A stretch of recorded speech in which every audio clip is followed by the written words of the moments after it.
안녕하세요. 오늘은 자백배제 법칙 문제 보겠습니다.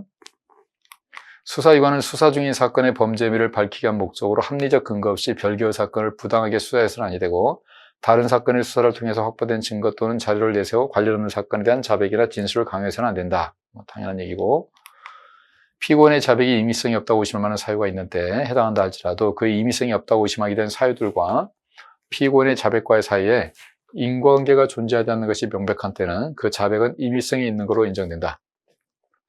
기망을 해서 자백을 했을 때 이 기망과 자백이 원인과 결과의 관계가 돼서 인과관계가 성립된다면 이 자백은 기망에 의한 자백이기 때문에 증거로 못 쓰죠. 다만 기망을 했음에도 불구하고 기망의 영향을 받지 않고 다른 원인으로 자백을 했다면 이 자백은 기망에 의한 자백으로 볼 수가 없죠. 인과관계가 없기 때문에. 그래서 그때는 이건 증거로 쓸 수 있는 겁니다. 이거를 인과관계가 존재하지 않는 것이 명백하다 이렇게 표현을 해요. 그때 이때는 자백을 증거로 쓸 수 있다는 거 알아두시고, 피고인의 자백이 신빙성 유무를 판단할 때는 그 자백에 형사법 309조에 정한 사유 또는 자백의 동기나 과정에 합리적인 의심을 갖게 될 상황이 있는지를 판단해야 된다. 맞고, 증거조사를 마친 증거가 증거 능력이 없음을 이유로 한 이의 신청을 유의있다고 인정할 경우에 법원은 그 증거의 일부가 아니라 전부를 배제하는 결정을 해야 된다. 자, 증거조사를 이미 마쳐버렸습니다.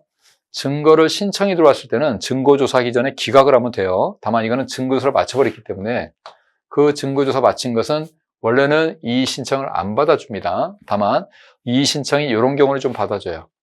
증거 능력이 없음을 이유로 할 때 이미 증거로 조사 끝내버린 사건을 지금 와가지고 이거 위수 중이었습니다. 또는 뭐 고문의 자백이었습니다. 라고 주장하면 이걸 증거로 쓰면 안 되기 때문에 이게 뒤늦게라도 이 신청을 받아주는데, 그럼 이렇게 이미 마친 증거는 이게 위수증이라 이런 게 확인이 되면 어떻게 하느냐? 배제 결정합니다. 이미 조사해버렸기 때문에 빼세요라고 한단 말이에요. 증거를 조사하기 전이라면 기각을 해서 조사를 안 해버리면 되는데 이미 조사를 마쳤기 때문에 법원 사무관 그거는 뺍니다. 라고 배제 결정합니다. 배제 결정. 다만 배제 결정은 꼭 전부를 배제 결정해야 되는 건 아니죠. 일부만 해도 되는 거죠. 그래서 증거가 있는데 이 부분은 적법이고 이 부분만 위법이라면 여기만 배제하면 되는 겁니다. 그래서 꼭 전부를 배제하는 건 아니라는 거 기억하시면 돼요. 자, 그래서 1번에 수사기관은 뭐 관련 없는 사건에 자백 강요하면 안 된다. 너무나 당연한 얘기고, 자, 의심하게 된 사유와 자백과의 인과관계가 없는 것이 명백하다면 이건 증거로 쓸 수 있다는 거. 그다음에 신빙성 유무를 판단할 때는 합리적 의심을 갖는지 판단해야 되는 건 당연한 거고, 자, 증거조사를 마쳤는데 그게 증거 능력이 없음을 이유로 했고 이게 받아들여진다면 배제 결정을 하는데 배제 결정은 꼭 전부를 해야 되는 건 아니다. 일부를 해도 된다. 그래서 4번이 틀린 겁니다. 수고했습니다.